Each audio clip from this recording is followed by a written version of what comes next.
Building and growing your email list doesn't have to be hard, especially if you are very clear on the point as to why someone should opt in with you. This is one of my favorite things to talk about. Emails really are my jam, and it's because this is the opportunity to truly build relationships with people. And well, I really like that. But this process really stresses people out, mainly because they're trying to build an email list, but they're not getting the results that they want. So let's talk about why someone should opt in with you. What should you do after they've given you their email information? What not to do? How to make sure people are getting your emails, choosing to open them, read them, take action, and what to do if they're not doing any of those. First, we have to talk about why would they even want to join your email list. This is really important because if they don't have a reason, they're probably not going to. So here are just a few types of lead magnets that you should be using in your business. First up, we have white papers. White papers are kind of like academic papers or marketing content. They're usually backed by expertise and research, and they usually take weeks, if not months, to create. So think of like case studies or reports of some kind that would take a while to like collect the data and then figure out how to deliver it or present it. Next up, we got cheat sheets. Cheat sheets are a great way to build your email list, mainly because, well, people like convenience and they want to learn how to do something more quickly than learning it on their own. So if you've got some cheats or a cheat sheet on how they can achieve their goal faster, then you've got a good shot at building your list. And whenever possible, give some like fill in the blank style templates or content. Next, we have quizzes. People love to learn about themselves. So if you've got kind of an inside scoop on some of the information that kind of helps define people within your niche or helps them better understand themselves, then you've got a shot at using quizzes as an effective lead magnet.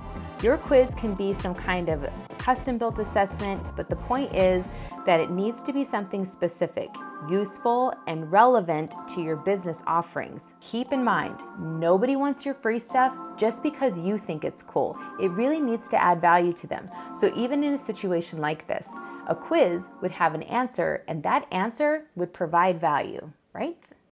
What about tools? I love some good tools. I love tools that are specifically designed for my niche and that speak to my problems specifically, especially when you don't have to go out and figure out how to use a tool to be able to achieve your goal. Templates are usually used to target people who want to get faster and better results. If your goal is to reach others that are like you and you want to help them do things faster, then you probably already know some of the pain points, some of the problems that they have, and maybe some of the tools that will help them get better results. Ebooks. A lot of people think that you need to write like a 500-page book, like a real book. If you've got information, maybe it's a story, maybe it's how you got from point A to point B, and you want to be able to show them the steps and how you did that, I would recommend you do a video. But videos and ebooks really don't belong in the same place, but they can be used the same way. You can take your ebook and make a video about it. You can take your video and make an ebook about it. And as long as they opt into your email list, then they can have access to it. People say don't judge a book by its cover. In this day and age, we do. Checklists are an amazing lead magnet choice because they're extremely versatile. Essentially, it's making sure that they don't forget things. And with everything that we have to juggle every single day, sometimes it's just really nice for that part of the work to be done for you. And all you got to do is follow the steps. There's an infinite amount of checklists that can be built. Just get creative. Lead magnets are really all about perceived value. So it just suggests that there's value inside. If you don't deliver on this, then you're gonna break the trust. And that like, know, and trust factor is already gonna be out the door the second that they came in. I wouldn't want that for you. So you gotta make sure that you are delivering on that value. As I've said before in my previous videos, people who opt into your email list should be really handled with care. They took the time to opt in, which means they already see you as valuable. If you have no intention on delivering on that value, then you're not going to get a lot out of your email list. So you got to pique their interest, and their interest is in the value that you're going to offer them. When you do that, you build trust. And there's a lot you can do with that. Now we're going to get into writing the actual email, but there's really 3 parts that are most important. First is a subject line, mainly because if you don't write a strong subject line, they're probably not going to open it. What's the point of the rest if they don't open it? Depending on their email client, the preview text can show up after the subject line or right underneath the subject line. Sometimes it presents differently, so it's really important that you know that. They may not know the difference, and of course, nobody's reading their email or digging through their inbox going, gosh, great subject line. Well, I do. Email marketers do, but most people don't. It's kind of hard not to begin with the end in mind because you really have to have a goal as to why you're sending them this email, and they need to know why you're sending the email. Most importantly, what's inside the email and why they should open it. So let's quickly go over just a few different types of emails and their goals. First, we have blasts. Blasts are just like a one-time email that you send out. Maybe it's like an announcement. These would go to a particular list within your leads,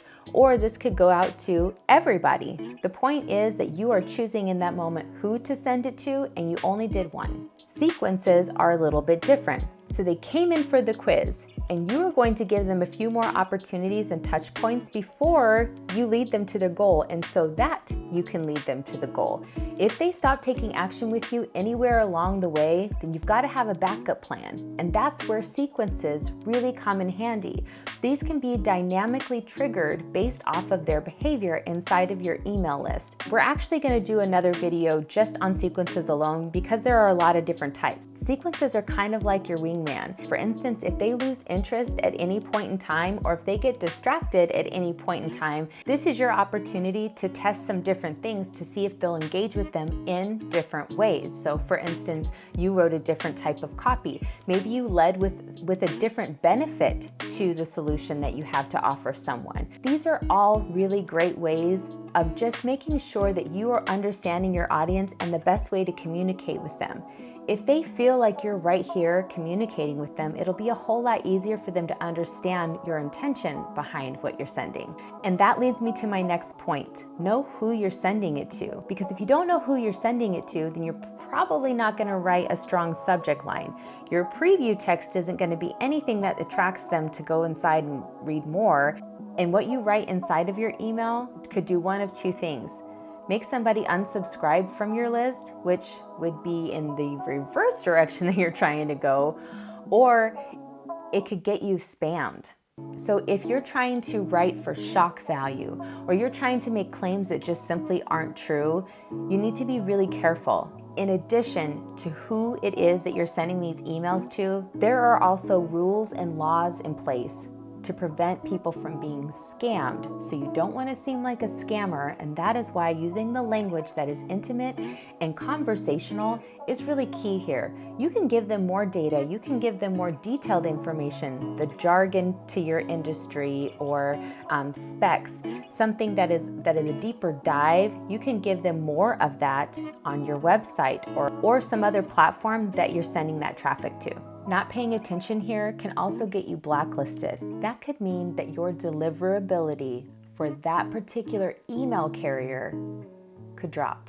So you want to be really careful. Don't just write one, write many. You got to write more than one. And you have to be able to test these things because we got to know if it's working or not. Smart marketers test things. And they have the ability to understand where things are wrong, what's going wrong, and how to fix them. So that's what we're going to talk about next. So take a deep breath. We're diving in on how to write effective copy. We have a place to start and a place to finish. And we really don't want people to just finish being on our list, right? The emails along this journey are considered touch points. These are your opportunities to say, hey, it's their opportunity to receive that and say, thank you.